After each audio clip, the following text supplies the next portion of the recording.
already see a few people dropping hellos in there. And as we go along today, please go ahead and drop whatever questions or comments you might have in there. I'm going to do my best to pass them along as we go through the next 50 minutes or so. And please don't be shy. That always helps us enhance these conversations and these interviews and get the most out of it. I also want to say thank you to everyone who came out to our last session with Sarah Groen to talk about scaling a luxury business. That was really one of the most impressive and unique conversations I've had on this series. I say that a lot, but that truly was. It was one of my favorite sessions that we've done. If you haven't watched it, I would recommend you do so. Sarah built her agency with the sort of startup mentality in mind. She has a lot of these business metrics that I've never heard advisors talk about before. So if you're interested in sort of a different view of the business, please check that out. That's available for free on demand on our YouTube page. And we're going to drop the link to that page in our chat now. And if you're on that page and if you're interested and you like the content, you can always subscribe and give us some likes. That helps us to continue to grow this community and bring you these sessions every few weeks. There's a lot of great on-demand free content on the page for you to watch while you're working, or if you have downtime or you're traveling. So check that out if you're interested. And this session today will be hosted on that page later tomorrow too. So if you have to dip out early today, or if you want to rewatch it, it'll be there. Okay, so I still see people in the waiting room. We're gonna let them come in, but I also want to announce that we're very, very happy to have a sponsor for today's session, and that's going to be Cruise Planners. Now, I'm going to pass it off right now to Michelle Fee, the CEO and founder of Cruise Planners, who's joining us today from her office, and she's going to tell us a little bit about herself, about Cruise Planners, and about our guest today, Michael. Daniel, thank you so much. Like Daniel said, my name is Michelle Fee, and I'm the CEO and founder of Cruise Planners. And today I am so honored because Daniel's allowed me to introduce the next guest. Just a little bit about his background. He started his career as a cruise planner in 2007. And over the past 15 years, this person has consistently been on our top producers club. Cruise Planners is one of the nation's largest home-based travel networks. So sitting at #1 spot is kind of a big deal. And Michael Consoli has done so for so many years. And when you hear that Michael, who is a home-based travel advisor, has sold, let me say this, $20 million worth of travel this past year. And yeah, that was during a pandemic. And yeah, he's a home-based agent. You know that he knows what he's doing for sure. But not only is Michael our #1 advisor, he is also the #1 selling Viking agent in the world. And some of the reasons we know Michael is successful, putting aside the fact that I know Michael works really hard, there's no doubt about that. He runs his franchise with integrity. He puts his heart as well as his friendship into everything he does. And I am so proud and excited to have him share with you the tips and tricks behind why choosing a niche helped catapult his business to where he is today. So it's my honor to introduce you all to our #1 agent, Michael Consoli. So Michael, take it away. Hi, so thank you again, Michelle. And Michael, we're going to get you unmuted. Yep, go ahead, Michael. Hi, thanks so much, Michelle, for that great introduction. Thank you, and thanks for having me. Yeah, so again, thank you for joining us. Thanks to Michelle for that introduction. I see a lot of positive comments in the chat from some other Cruise Planners agents and some people who I know are very anxious or very interested in figuring out your keys to success. But I want to give you a little bit time to introduce yourself to everyone in the chat and everyone on the call who may not know you, and tell us a little bit about yourself, how you got into the business, and what you sort of sell right now. Yeah, so my story is pretty interesting. Well, I think that because it's my story, but I think it's pretty interesting how I started in the business. I actually just went on a cruise and fell in love with the whole concept of cruising. And that was 21 years ago. And the agent who sold the cruise to me was a cruise planner agent. And she said, you should do this. You should sell travel. And at the time I had another business that was doing very, very well, but it did interest me. So I bought the franchise with literally no experience at all in selling travel. And, that's how I got into the business. And little by little, I started my business 20 years ago. And after about 3 years, I started doing it, full time. I made a very easy transition to focus on it full time and replace the salary for the other business that I ended up selling so that I could focus solely on the cruise planners business. Yeah, we hear stories a lot about people jumping into this industry, and it always seems like from my perspective, like a leap of faith. But you seem, obviously, you've had major success in the industry. But do you remember initially what it was like, sort of getting into this business, wondering how you're going to make money as an advisor selling cruises? I mean, was it a leap of faith, or did you just love this industry so much and the cruise line product so much that it didn't matter, sort of the trepidations you felt? It was a leap of faith, I think, but having, already started another successful business, I did have confidence in that aspect of it. And the confidence that I was missing in participating in the travel business or selling travel really was made up by the tools and the support that we got from cruise planners. And that really was something that made me very comfortable in taking that leap of faith. So, the back office stuff and all the things that we would worry about, commissions, all that stuff that really quickly got past that with the support that we were getting from the partner we chose to partner with. So yeah. Well, again, congratulations. I'm sure we're gonna talk about it a little more as we go along today. But the topic of today is niche, and picking the right niche and why niche is important to your success as a travel advisor. Now we have close to 250 advisors on the call with us today. So if you have a niche, please drop it in the chat. I'm curious sort of what everyone else sells or everyone else concentrates on. But Michael, I'm curious if you could tell us about your niche. I know you probably already mentioned it during this call, even though we're only 8 minutes in, but what is your niche that you sell, and why do you think it's important that you sell that, and why is that important to your success? Yeah, so I mean, basically my niche is pretty much river and luxury cruises, and it's something that I just kind of fell into, especially the river product. I was at a cruise planner convention, and our table won a Viking river cruise. I had never been on a river cruise. Oh, I had wow. never even sold a river cruise at that point. And I was obviously at a table of my friends, and so they were all like, "Let's go together." So we ended up going together, and again, it was something I wasn't sure I was going to love, but I fell in love with it. And so I think, that's how I got started with the niche and then I came home from that experience and, wanted to sell more of it. So I really focused on that client and trying to take the clients that I had existing in my database and try to see who I could fit to the river client. And, that's how I started with the river niche. So.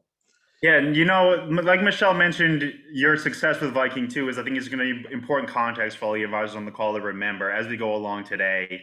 I just want to go through some of these answers in the chat because we have a lot of people who already have a specialization or are looking for one. You have luxury, you have all inclusives in river cruise, golf travel, long haul adventures, adventure travel, luxury travel to Italy. Caroline's also Viking River, bucket list family travel, small luxury ocean, river cruises, accessible cruises, Italy. So there's clearly a wide range of things you can choose to specialize in. And Michael, I'm curious if you mentioned yours. Do you know of anyone else in the industry or any of your colleagues or coworkers who have a good niche and are successful in what they sell? Sure. I mean, we have a lot of I have a lot of agent friends that have niches. So like Deborah Kerper, who's a cruise planner agent, she specializes in accessible travel, people who have handicaps and, need assistance with, getting their trip put together that will meet their specific needs.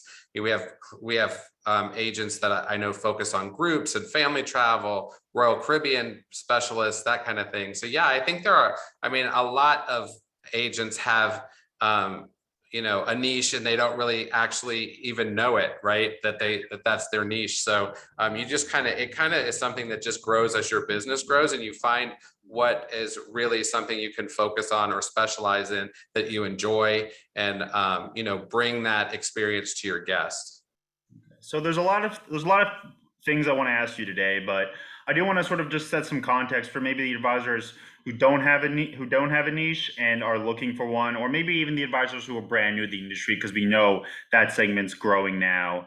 And we just have a question in the chat about someone who doesn't have a niche. So, in your opinion, Michael, why is having a niche important for travel advisors? Why is that an important part of growing a successful agency is to figure out what a niche should be and to sort of cater your agency and your marketing, your selling to that specific segment. Yeah, I think that at first I want to be pretty clear that it's not like it's just that's all I sell, right? I mean, so I sell all cruises, all cruise lines, all destinations.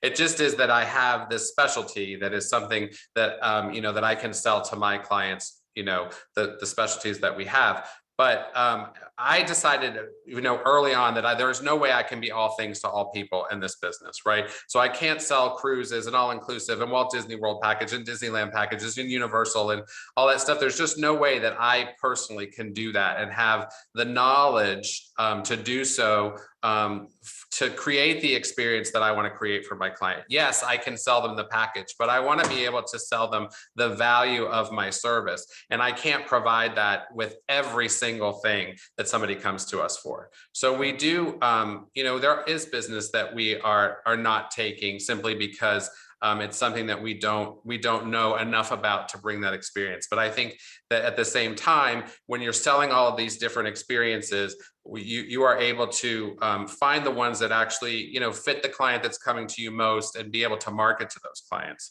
So it's something that I think evolves as you get started in the business. It's not something that you can just go into and say, I'm going to focus on, selling world cruises, right? And that's going to be my niche, right? And because the world cruise guest, that's somebody that's going to have to develop a relationship with you first. So I think that it's something that just evolves as you work your business. Yeah, and I see we already have a lot of questions in the chat, and I want to get them, but I do want to ask you one more thing that will maybe help some of these advisors who are wondering about picking a niche. It seems like we do have a few new ones who are wondering, why do I need to pick a niche? And you just sort of gave us the spiel. But I mean, Michael, what if I played devil's advocate and said an advisor thinks if they're a generalist, if they market themselves as being able to book you anywhere, that they'll be able to open up themselves to more clients? I mean, is that something that you think is true? Is that Yeah, I mean, yeah, go ahead. In the beginning, and this is true, we were working every single lead we got and putting in hours researching and, making sure that we provided the experience we wanted to provide to the guest. But there's a point at which you decide, where your specialty is going to be, right? And what you can bring, where you can bring the most value to the client. And, that's where we focus the business and how it's grown. I think that it's something, again, as I said before, it's just something that evolves and everybody's evolution is going to be different. So, it is all going to depend on experience and having experience with the different lines and the different destinations and the different types of cruises. And I think, I shared with you yesterday, I stopped counting the number of cruises we'd been on at 150. And that was about 5 or 6 years ago. So, the experience, the being able to have the firsthand experience and be able to paint that picture for the guest is something that's going to help build that niche. And that seems how you've built your niche. I mean, you described going on that first cruise and then getting into the agency business in the first place. And was your niche when you first started? Were you primarily selling cruises, ocean cruises, things you've experienced before? Yes, I was, as I said, I really would work with every client that came to us because I was starting a business and, and learning it as I went along. And I think that, and this is true today, it's always very important to be as honest as possible with the client. So if it was something that I didn't know or was not something that I had extensive knowledge of, I would share that with them and make sure that I, followed up on every question and getting the right information for them. There was a real focus on making sure that we provided the guest with, the right information and not just, making it up or, giving them our best guess. I think that's something that is really important to building the relationship with the guests and the trust level, whether they're spending $500 or $50,000. The question that they have about bedding in the room or what they need to have for this excursion or that kind of thing, it's all equally as important to the guest, whether they're spending a small amount of money or a large amount of money. So in building that relationship and building that niche, it was important that we took the time to get the correct answer for the guest.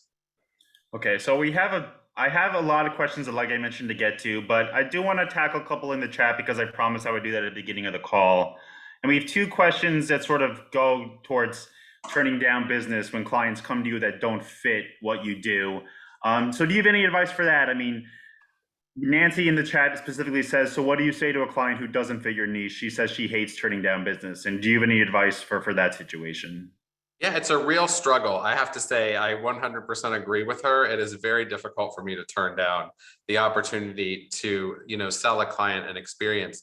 But the truth is that it has to be the right fit for me and for them. If it's something that I can't bring value to them, I'm going to share that with them and explain to them why, it may not be something that I can bring value to that experience. But I oftentimes will say, if I turn down something, which is rare, I might say, but the times that I do turn something down, I often tell them I'm happy to provide them with advice on how, how to proceed with booking that or booking it on their own or something like that, simply because, again, it goes back to building the relationship and having the opportunity to build trust with that guest, even though we're not selling something to them.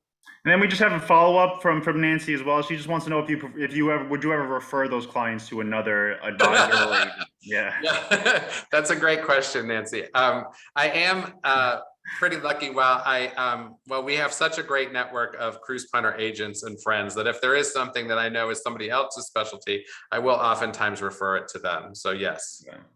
Yeah, and we've heard that before. We had a pair of brothers who were selling a lot of religious groups, and they mentioned that they have gotten referrals from other advisors who didn't book their kind of travel. So I think that does happen a lot. This industry seems to be a lot about cooperation, and I think that's what makes being a travel advisor completely unique to a lot of other professions too. Yeah, I agree. So I still see we're having a lot of questions, and I'm gonna take one more because it's come up twice here. Holly asks Holly says that you keep saying the word "we," and she's wondering how many associates do you have under you in your franchise? Yeah, so that's a question I get a lot, and I don't really have a lot of associates. I have an associate who was a client of mine that wanted to get into the travel business, and I said to her, "Why don't you come work for me?" And she's worked for me for a few years.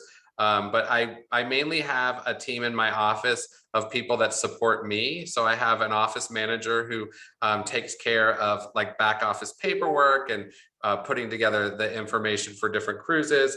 And, I basically do all of the selling, and then I have a team of people that support me in making sure we get the information we need to get to our clients and taking care of, mailing out packets and that kind of thing. Okay, and then just one more, because this comes from Charles Sylvia from Clea, who everyone I'm sure is very friendly with, and he just wants to know, how do you manage your time? How do you structure your workday with that kind of volume coming into you, Michael? Yeah, so my workday is structured very easily. I get up about 6 o'clock, and I'm usually up here by 6:45, and I don't leave until 8 or 9 o'clock. So okay. I basically work all the time, and but that's something that I'm lucky that I have the opportunity to do, and we work really hard at being very organized. We have processes in place to make sure that we double check, bookings, and that the payments are posted. And so we have a process that we go through to make on every booking to make sure that, there's not a step that's missed, which is very easy to do with the amount of volume that we're doing. And so again, I'm lucky I have a really great team of people that help me make sure all of those things are done. Okay. So I want to get back sort of the topic of the day, and we'll grab some more questions as we go along today. And if we have some time at the end, we maybe can get a little more off topic. But I want to concentrate on niche right now, and I want to ask you, Michael, in your experience, how does choosing a niche help in marketing yourself, whether it's online in social media or in person? Does having a specific niche make finding clients easier for you and for people in the industry? I mean, it absolutely does, because and it doesn't necessarily have to be on this level. Obviously, I'm very pleased to have been named Viking's Global Top Producer 7 years in a row. And but even when we weren't producing that volume to have that title, we were utilizing, the fact that we won the Reader's Choice Award in my local area to promote our business. And so I think no matter what type of accolade you have or what specific accolade you have for your business, it's something that you need to capitalize on in marketing yourself. And then it's a stair step, you step from one to the next to the next. And as you get these awards or recognitions, that you utilize them to market yourself to the right demographic. Yeah, and I know a lot of advisors have experience in that too. And you mentioned how your niche has evolved. But we did have some people in the on the call earlier today when we in this hour when we asked about niches who didn't have one yet. And there seems to be such a wide range of things you can pick for your business to concentrate on. And I'm wondering if you have any advice on narrowing down what niches will work for you and when can you start your search. I know you said you fell in love with the cruise industry and that sort of helped you. And would that be your advice? Find something you love and then concentrate on that? I think, yeah, you have to find something that you really feel passionate about, because that's going to come very easy to you in the selling process of being able to paint that picture for the guest and the experience that they're going to have. And again, that has to go hand in hand with experiencing that specific product or that specific niche yourself and being able to paint that picture for the guest. Has there ever been a situation where a client came to you wanting to buy a cruise or buy a different vacation and you had never experienced it yet? Oh, sure, of course. Yeah. So is there just an education process on your side of things to be able to sell that and service the client the best way you can? Yeah, absolutely. It's the opportunity to, to learn about another venue that we might not have learned about before, but also making sure that, again, as I said earlier in the conversation, that we're honest with the guest and we say to them, this is not something that I've experienced personally, but I'm going to help you through this, and we're going to, find the right product for you and fit you to the right trip. So I think it's something that I pride myself on being very honest with them and not saying, oh, because I don't want the guests to get the idea that we're just trying to sell them something. That is not how I've built my business. I don't want to just sell them something to sell them something. I want to sell them something to build a relationship with them and, have them have an outstanding experience and tell all their friends and neighbors about me. And that's how we've built the business. It's all about the relationship. And if we're not honest with them, we're never going to have the relationship that we need to have to sell them travel, from the first time that they've worked with us all the way till they stop traveling. So it seems like your advice, I know travel advisors notoriously love to travel. That's why they got into this industry in the first place. That's what you mentioned too. Would your advice be to sort of just do that, to travel, experience different products, different suppliers, see which one you like the best and see which one you feel like you're going to be most passionate about?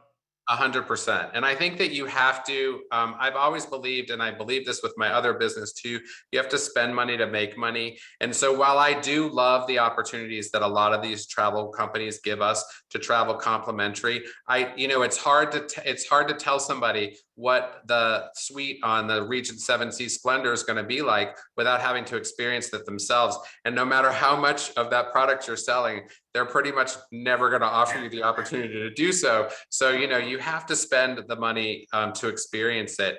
And so we do invest a lot of money in travel and travel experiences that we take so that we can share that with our client.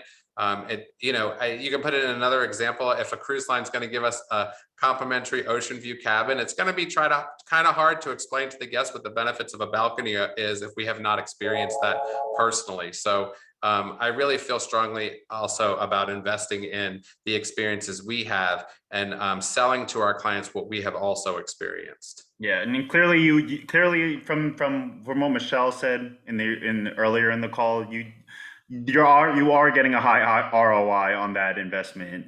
So I want to concentrate this conversation on niche. We have a ton of questions in the chat about your business model, Michael, and I'm going to try to grab one or two, I think, and then we're going to get back into the topic of the day. But we have one that I think might be fairly relevant from Sarah, who she wants to know about your spending on advertising, and I think that maybe fits into the ROI conversation. You mentioned a lot of your clients come in through word of mouth and referrals, but do you have a segment of your business proportion to go into advertising? Absolutely. And every year, believe it or not, we write a business plan at the end of the previous year for 2022. We wrote our business plan in 2021, and we decided that we wanted to increase our business by a certain percentage. And when we looked at the advertising and the business plan, we increased the advertising by that percentage in order to get there. So it's something that I feel really strongly about. Having had another business where that kind of thing was really important to the operation, we spend we spend a lot of time every year coming up with the business plan and working with our vendors at seeing how they can support that business plan and what percentage they can help us co-op some of that stuff with. But we absolutely spend a good amount of money on marketing. And then again, I hope this one will cover some questions in the chat, but when you are doing that marketing, are you just targeting people that maybe fit your niche, fit your specialization? Are you targeting people that are similar to the kind of people that are already on your client list? Sometimes we are, it depends. So locally we advertise, several different things in our local market. But then if we want to focus on, building a certain segment, if a vendor comes to us and said, hey, we're interested in trying to help you grow our business with you, if it's something that it fits our niche, we will work with them and, work on targeting that market as well. So it's a mix, to be honest with you. Okay. Just like any other type of advertising, you put it out there and hope that you're going to get, ROI on it. But I will say that like different advertising mediums take time, and, print media, for instance, is not something that's going to happen in a month. It's something that has to happen repetitively. But every type of marketing that we do is different, and the ROI on that is going to be different based on the media that it's in. Okay. And I'm just curious, because I know this is going to come up in the chat, is that, I mean, what one do you feel like is most appropriate for your business, I guess, in 2022? Is it digital advertising? I think, it has more to do with, I think the most ROI we get out of something that we do is our events. And this is probably the most interesting part about 2020 and 2021 is that before the pandemic, we were doing local events. We were doing events in different states, focused on certain vendors, and getting a lot of, leads from live events, and spending good money on doing that. And then when the pandemic came, we decided we had to continue to move that, to continue to make those events somehow. And since we couldn't do them live, we did them through webinars, and we got really great participation because everybody was stuck at home and really didn't have that much to do, and they'd watched everything on Netflix. So they're like, all right, well, we'll sign up to see this, event that Michael's doing. And we had really good response to that. So I think if somebody's looking for something that's low cost and effective, doing even a Zoom presentation with a vendor is probably one of the best avenues to pursue, and the cheapest. So just for the context, Michael, can you tell everyone sort of where you're located too? So I'm in a suburb of Atlanta in Roswell, Georgia. So yeah, and we do a lot of local events here, but as I said, we also travel throughout the US and do events in some of my clients' cities when they want to host an event with me. So works out very well. That I think I know that's probably a common practice, but this is one of the first times I'm hearing about going to another city for where your client is and holding an event there. That seems like an interesting way to sort of grow your client base and expose yourself to people you haven't been able to meet yet.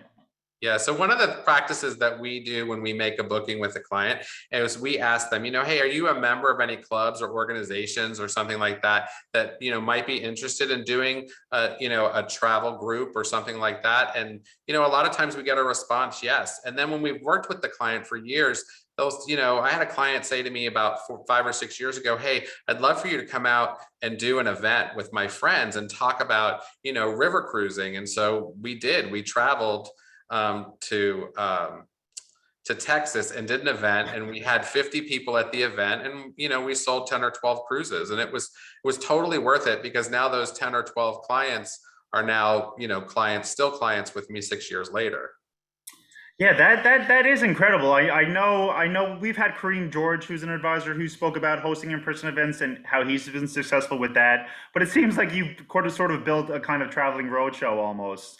To be able to go get consumers from different markets that aren't even close to your local market. Yeah, I mean, when you focus just on the local market, it's kind of hard to grow the business after 20 years, right? So you're still doing the same things. So we look at other things. We do events outside of our local area. We participate in trade shows and things like that as well. So we found that to be somewhat effective. So we have a question which is relevant from Janice about these events, Michael, and hoping you can answer. She just wants to know, how do you get large attendance at your events? You mentioned 50 people. What kind of type of marketing for each event? Do you do direct mail or print advertising or social media or something completely different? So a combination of all of that. So we do Okay. promote the event on social media and print advertising locally, but it depends. So just going back to my example of saying to somebody, do you have a club or organization that you're a member of? And then just inviting those people, whether it's a printed invitation that you send out or whether it's an email invitation. But again, it's something that we do. You can either do, very inexpensively. You can hold it at a church or someplace like that, or you can, do it on a little bit higher level, have a luncheon somewhere at a country club, things like that. So there are different ways to do it and not necessarily spend, $5,000 every time you do it. Yeah, and I'm just curious, what kind of groups or clubs do you typically get when you reach out to clients? Is there a common theme or just sort of run the gamut? It runs the gamut. I mean, we've done them at, we've done events for Bible study groups. We've done events for Italian American clubs. We've done events for, car clubs. It really runs the gamut. But when you're looking for that, when you're looking for a group business or things like that, clubs are really one of the best places to start because people love to have a sense of belonging. And so if they're already a member of a club that has a commonality like a car club, they're probably also willing to do the same type of thing when it comes to travel. Okay, and then one more on this sort of thread, and then I know we have a little less than 20 minutes left, so we're going to keep taking questions, but I do want to see if we can move it on. But Cynthia wants to know if you always invite an vendor to your events, or do you sometimes go without a supplier partner? Yeah, it's a mix. We do sometimes with and without vendors. Okay. And then what's that? Is that an easy conversation to have with your supplier partner, with the vendor? I'm sure it is because their potential is there. But how do you make that introduction? How do you make that ask for them to accompany you to an event? Yeah, I mean, I think it's very easy that a lot of our, business development managers or, cruise executives, they are willing to do any of that stuff. If they know that it's going to build their business, they're very interested. I can honestly say I've never had a vendor tell us no. Okay. So, I mean, unless they had a conflict or something. Okay. Okay. So again, we have now we have a little more, less than 20 minutes left. I'm going to take another question from Patrick because again, it's relevant, and I think this is sort of the best way to have this conversation. Is Patrick wants to know: is it possible, in your opinion, to make a niche too narrow or too broad? Absolutely. I wouldn't say too broad, maybe. If it's too broad, it's definitely not a niche. So, but too narrow is definitely an issue. So, but it also depends on how big you want your business to be. So, if you're choosing a narrow niche, then maybe the business is only going to grow a certain amount. So, it's all dependent upon where you want the business to be. It's interesting. You describe yours as sort of, you said luxury, right? Luxury and river is your specialty. Is that correct, Michael? Yes. But you also mentioned Viking, which I guess is another subset of that niche. So it seems like you do have a niche, but you can get now pretty narrow when you're considering your business. Well, it is a narrow.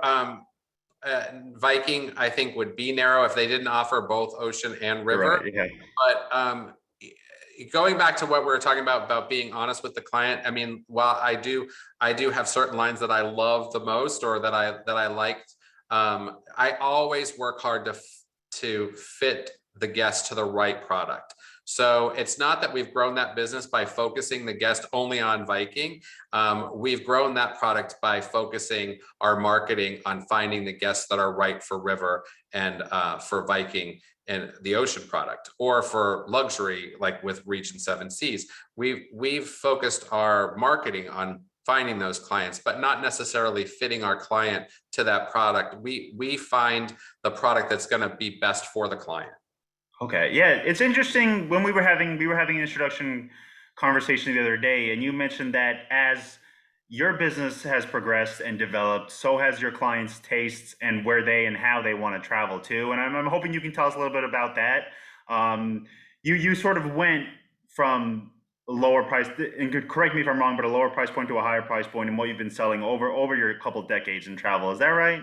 100%. So I get a question. I get this question a lot from other advisors. How do I get the luxury client, or how do I work with clients that want to spend 10, 15, $20,000 a person to go on a trip? And the truth is that it just progresses.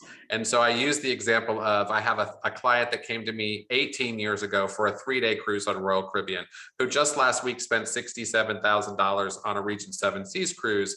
But that's because their tastes have evolved. And while they loved Royal Caribbean, we said to them one time, why don't you try a celebrity cruise? Why don't you try looking at this? Or, and in 15 years, they worked their way up to understanding what they really wanted out of, the travel experience. And this is a much better fit for them. I don't know that they would go back to Royal Caribbean unless they were taking their grandkids on a trip, but they loved every experience that we brought them.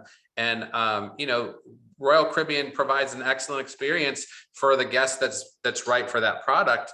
And that guest will eventually evolve into looking for something that, offers them more. Yeah, that is interesting because I know, like you mentioned, that is something advisors are asking each other all the time, especially the people selling to luxury clients, is that, how do I find these luxury clients? I never be able to seem to find them. We've had some guests on this series who talk about how they find them on social media, how they find them through their own networks. But it's interesting that some of your clients have just stuck around long enough that they've become luxury clients. Yeah. Well, and I hope that it's something that we've really cultivated with them. Again, it goes back to the relationship, hoping that they're not going to go somewhere else, and working to make sure that they don't. But, and again, whether they're spending $500 a person with us or $50,000 a person, we treat the client the same. And so when we talk about, focusing on a niche, but not necessarily turning down business, I can tell you right now that this morning I'm working with 3 families on 3 Royal Caribbean cruises, and eventually their children will become my clients, hopefully. And I use this another example all the time. I had a family that booked with me many years ago, and they booked high school graduation cruises with me. And now when their kids graduated from college, they contacted me about booking their honeymoons, and now I'm booking their family vacations. And eventually they will end up, hopefully working into something else. But those clients that, and I love selling, the Royal Caribbean product. It's a great product. Those clients eventually are going to move up. And so we approach it from that standpoint, that it's the growth of that business with that client. Okay, so I know Patrick has a relevant question in chat. I'm going to grab that, but I just want to talk about that, Michael. You mentioned a lot of advisors call that upselling, but you seem to try to get clients to understand the value of maybe paying more for a vacation. And I'm wondering if you could tell us a little bit about that, about moving clients up a notch when they come in for an inquiry, and upselling, if that's something you're passionate about. Yeah, it's not really upselling. I don't really look at it as upselling. I'm not trying to move them from one to the other, but trying to expand their experiences. So, when you have a client that's gone to the Caribbean 8 times, on a Caribbean cruise, then it's time to take them somewhere else, put them outside the box, take them, get them to go to Europe, things like that. So, when we first started building the river business, one of the things we did was go through our database and find those guests that were spending money to be in a suite on, Royal Caribbean or Norwegian or Princess, and then looking to cultivate that and bring them a new experience. And so it's about the growth of that business. Yeah, that's interesting. And it seems to be how much they're spending. Their spend seems to be important in figuring out what's the next step for them. Right. It's not taking them from a $1,200 cruise to a $15,000 cruise. It's taking them gradually through the process and helping them find exactly what they love. Okay. Oftentimes, I don't mean to interrupt, but you oftentimes get a client that you send on a product that's new, and it was more than what they were looking for, right? We've had that happen before. We've taken them, from, Royal Caribbean to Celebrity, or Celebrity to something else. And then the experience might have been a little bit more than they wanted. Maybe it was a little too dressy, or maybe it was a little too formal, or a little too regimented. But it's about finding the right fit for them and helping them find exactly what they're looking for. Okay. So again, we have a little less than 10 minutes. We're going to take this question from Patrick, and please, any more questions that's relevant, we're gonna grab in the chat too. But Patrick has a follow-up to the question before, Michael, and he asks, given that it is possible to make a niche too narrow or too broad, how do you fine-tune to develop it? So how do you focus yourselves when you're trying to pick the right niche for you and your clients? I think it just comes naturally. I really do. I think it's something that you feel the most comfortable selling, and and introducing your clients to. I mean, obviously, you're not going to introduce every client to a river cruise or introduce them to a cruise to Antarctica. It has to be the right client. So I think it just evolves and how you end up focusing your business. That's a question we've asked a lot of the advisors on these last 50 sessions. Do they have any special client questions that they think are particularly revealing about their clients? And I'm wondering if you have any advice on that, on whether it's the first conversation or the 10th or the 100th conversation you have with a client. Do you have anything special or anything in particular that you ask them to make sure that you're able to fit them to the right product? I ask them about the vacations they've taken in the past and what they've loved about them. That's something that really helps me, where they've stayed for hotels, where they've been, that kind of thing. I ask them to describe their favorite vacation that they've been on. And then I ask them about that trip. What did you love about it? What did you dislike about it? That type of thing. And that really helps me fit them to the right product. But one thing I really avoid doing, and people are going to frown upon this, I avoid asking the budget question. It's not because I don't want to ask it. I think that it's an off-putting question, so I rarely ask it. And so if I do ask it, it's usually in relation to like a land trip or an all-inclusive, because that will help me make sure that they're realistic in the expectation that they have in planning that trip. But I rarely ask the budget question because I think you can get there another way. And those questions that I was just describing to you are the way that I get there. So I guess that comes down to your years selling and your experience selling, is that you're able to fit a client to a product or a cruise line without really knowing how much they're willing to spend, just because you get to know the clients, their likes and their dislikes and things like that, that you just feel so confident in your ability to sort of figure out or get to know a client. Is that right? Yeah, I mean, it's something I think that I've just honed over time, and it's just something that comes naturally at this point, but it's learned. It's definitely something that I had to work through. But it was definitely not my favorite question when I started selling, but it's something that I work against doing now, because I don't like it when somebody does it to me. I don't like it when somebody says, oh, well, how much are you looking to spend? It's not my, I find it to be off-putting. So I think there's a different way to get there and still get the same, get to the same point. Okay.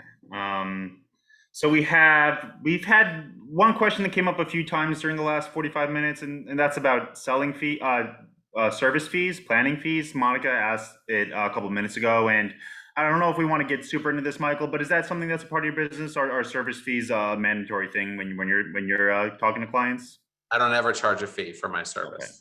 And do you want to explain why, or I guess why not? Again, I feel like it's something that I work with the guests to deserve their business. And so, I don't have a problem working with somebody. And if they decide not to go on the trip, I don't feel comfortable saying to them, okay, well, you owe me $75. It's not what I'm wanting to do. And I don't think it fits my business model, because my business model is based on relationships.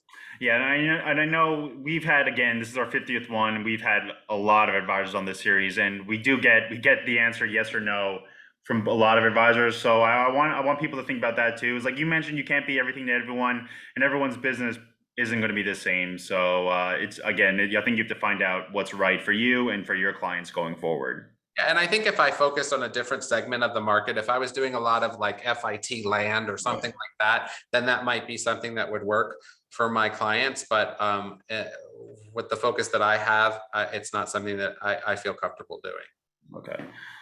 So I want to ask you about your business and about decisions you've had to make in your niche.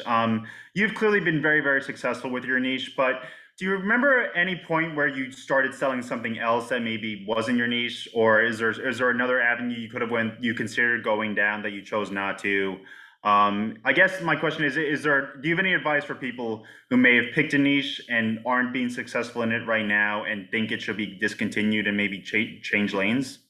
I think that they have to ask themselves why they chose the niche right? So if it's something that they feel passionate about and they love, and they're comfortable moving guests to experience, then I think that it's definitely something they can be successful with. But if they've chosen it because they just think it's going to be some way to get from point A to point B with their business as far as volume, it's probably not the right choice for them.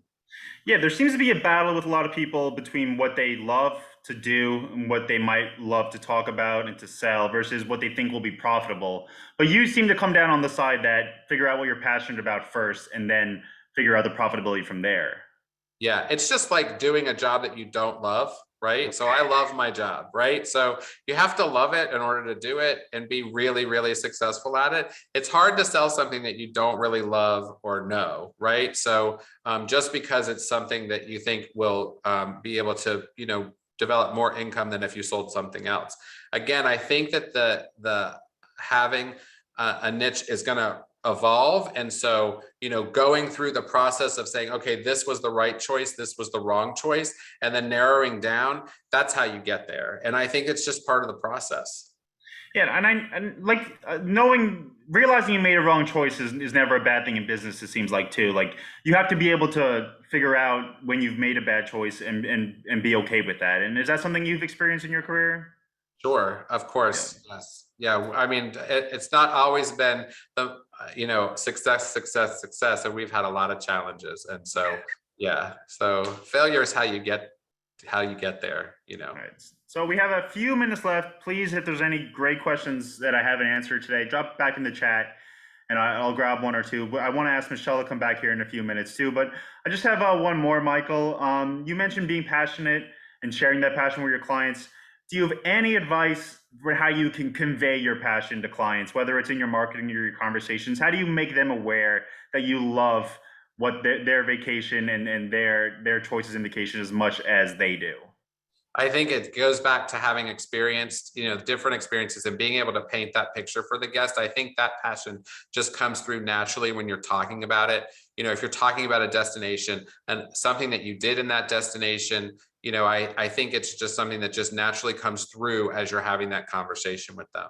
Yeah, and again, just one more, and I know we've talked about this already in this conversation, but this has come up a couple times. It's just again about turning down referrals or potential clients that are outside of your niche. That's something you said again you're comfortable with, and you just accepted that's part of your business. It is. It's something that you have to become comfortable with because there's no way that I can be all things to all people. So while I have this intense desire to never turn down a piece of business or a part of my business, it is something that I have worked through the past couple of years and making sure that, I have somebody that I can refer them to. And again, lucky to be part of the Cruise Planners Network that has a lot of people who specialize in things that I can draw from. Okay, and again, I don't want to take too much of your time again, but we have one more, and I'm going to leave this last question with you, Michael, and then Michelle. I know this might be relevant for you, and since we have you, I'm going to take that opportunity to ask you as well. But Sydney just wants to know if you have any words of wisdom to give to new travel advisors who are trying to break into the market without having a lot of income to personally spend right now. Yeah, I would look to your personal relationships and yes, not badger your friends and family, but go to your circle of influence and say, how can you help me promote my business? That's going to be the best way to do it.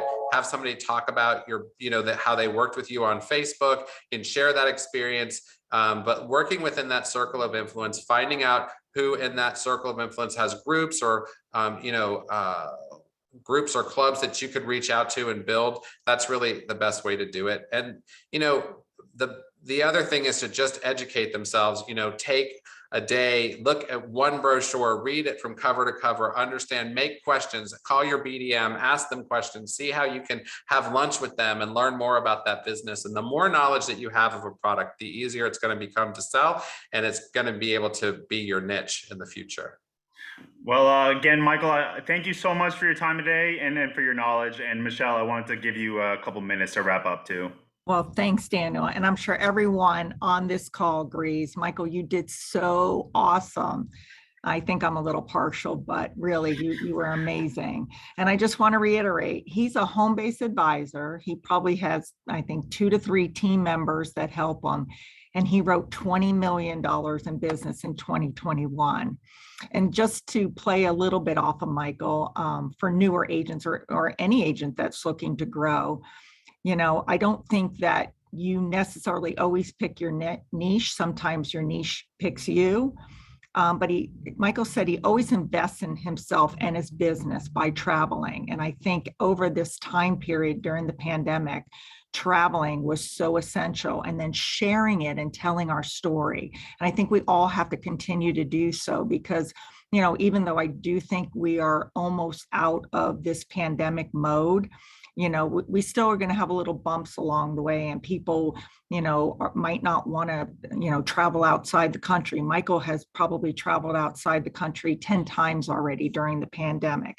So investing in yourself, and no matter what you're doing, make sure you're telling that story on social media and experiencing those different products so you know how to sell them. He writes a business plan every year. He knows where he's going. Where do you want to go and how are you going to get there? He hosts those live events and webinar events. You got to be in front of people, figure that out, whether it's a little local event, start small, grow to big. I was reading some of the questions, and one of the agents said, well, how do I get co-op dollars if I don't do a lot of business? And that is hard. So again, Michael didn't get co-op dollars when he started doing this either. You have to invest in yourself a little bit until you do build your business and you can get to the point where then you can go and ask for the dollars. But like Michael said, I think this is the biggest takeaway, is his passion for travel, in my opinion, is his main driver. And we always tell our agents that passion drives success. And you can see Michael proves that every single day. So thank you, guys.